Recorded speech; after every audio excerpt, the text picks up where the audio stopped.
Morning. How are you today? Good. Okay, so what we're going to be talking about today is the water cycle, Mm-hmm. and then we're going to be talking about the different types of clouds.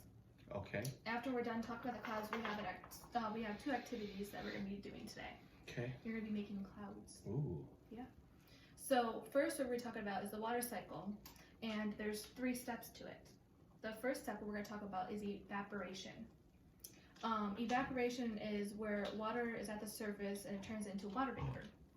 So it starts off in the hydrosphere, which is the lakes, the oceans, the rivers, all the bodies of water, and then it goes up into the atmosphere. So then the next step is the condensation, and that's what happens when the water vapor rises up to the atmosphere.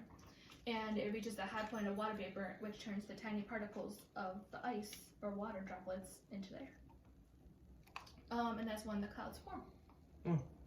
And then precipitation happens when the water droplets in the clouds can't come together anymore, so they fall to the Earth's surface. And that happens with rain or snow, and that depends on the temperature. So if it's really, really cold out, you're probably going to get snow falling from the sky, as opposed if it's like a normal temperature, you have rain coming down. Okay. So we're going to be watching a little video that talks about the water cycle. And it begins its incredible journey, flying into the sky, up towards the atmosphere. This first stage of its journey is known as evaporation. When the water converts in vapor, it rises towards the atmosphere, then cools down, transforming itself into clouds. This second stage of its journey is called condensation. Once the water has condensated and turned into a cloud, it continues its amazing journey by being blown by the wind, traveling from one place to another. Clouds are actually tiny little drops of water suspended in the air. But when the clouds grow, they collect more and more water. These water drops then crash into each other and become bigger drops of water. Then, at some point, they will end up falling to the ground in the form of rain or even snow. This stage of the water cycle is called precipitation. The water which falls to the ground, which precipitates in the form of either rain or snow, may land in rivers or even on the ground, to then seep through to subterranean currents of water. All this water must continue its long journey, covering vast amount of distances until it finally reaches the sea. So do you understand what the video was saying? Yes, I do. Okay, good. So after the precipitation comes, and it falls down, it eventually goes back into the oceans, and then it starts the process all over again. Okay. So now that we talked about the water cycle, we're talking about types of clouds. So there are 3 levels of clouds. They have the high level clouds, the lower level clouds, and the medium sized clouds. But we're going to be focusing on the high level clouds. Okay. So the first one is called a cirrus cloud, and it's the most common type of cloud. It can be seen at any time of the year, and these clouds are like thin and wispy looking, and they're made of ice crystals. The next we have is cirrocumulus. Can you say cirrocumulus? Cirrocumulus.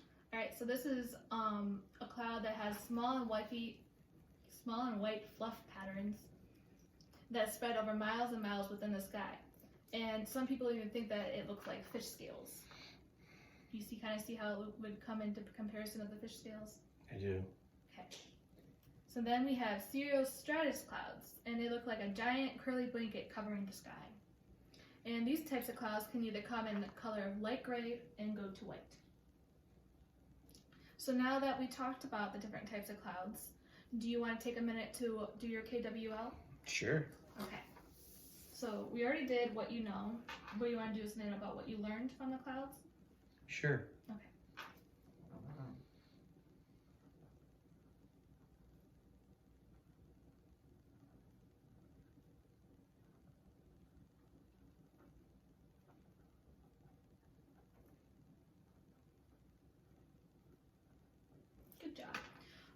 So now that we are done with the PowerPoints, we're going to be seeing if you remember what the types of clouds looked like, and you're going to match them. So you're going to take one of these Okay. and one of these pictures, and you're going to match them together, Okay. right?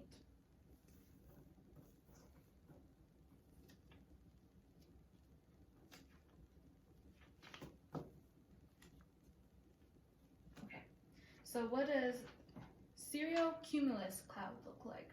This. Okay. And we'll see if you're right at the end, okay? Okay. So cirrus cloud. This. Okay. And then I guess last but not least, we have the cirrostratus cloud. Right. All right, so let's see if you were right. Okay. So, yep. And then the cirrus cloud. Good job. So what we're going to do now is we're going to be using these cotton balls. We're not going to be using 400 of them though. Okay.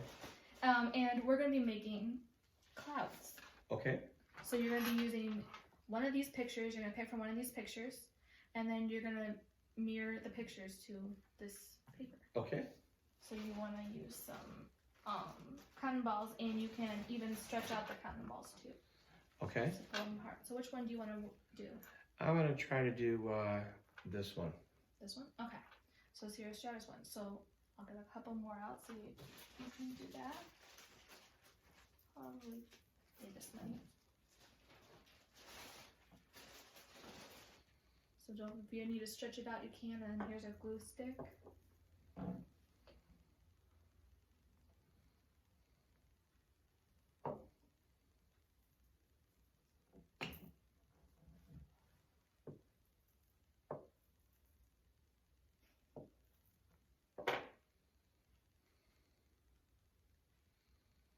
And what cloud are you making? The cirrostratus. Good job. It's my favorite cloud. Is it your favorite cloud? Mm-hmm. Did you know about these clouds prior to this, or is this your favorite one learning about today? Just today. Okay.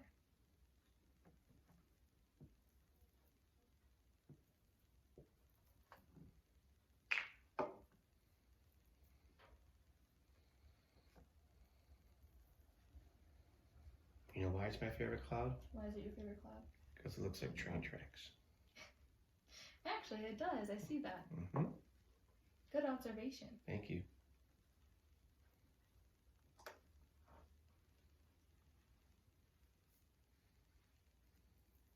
You were doing a really good job. There you go.